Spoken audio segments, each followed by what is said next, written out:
vůbec takhle, ono je pravda. Že bychom si to napadlo teď, no, ale neumím si představit ty výsledky. Asi, i když možná. Dokončíme se tu pevný. Já ti pak povím. Kdybyste nakoupili a pronajímali v rámci zakázky toho firma, to podělají, že to stojí a to tam tady nějaké ustavení toho Amortizace nějak. Takže prostě někam něco ale myslím, že nějaký debil, který se do toho namontuje a dostane mašinu za 3 miliony a vyžití a to není dobře. Nic, pak ti to zaplatí. Ještě nepřišlo.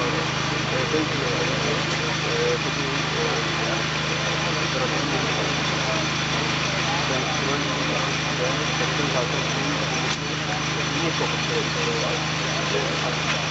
interval denně musí ho dovést a musí to podepsat, servisát musí podepsat, co udělal.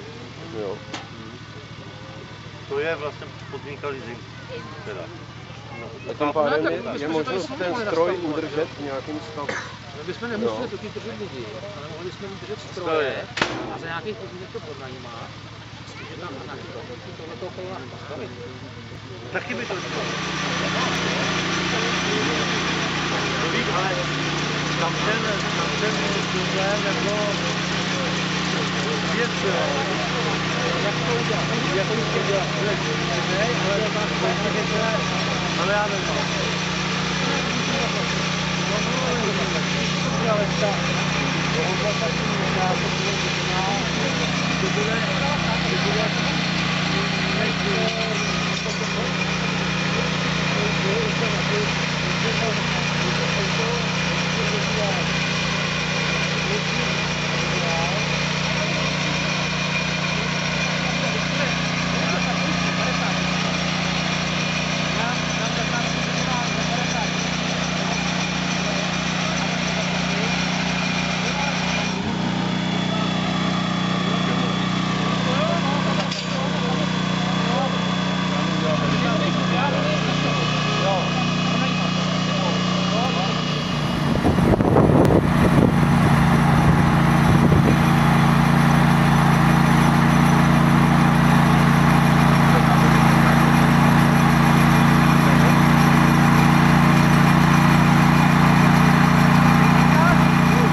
Tak točí.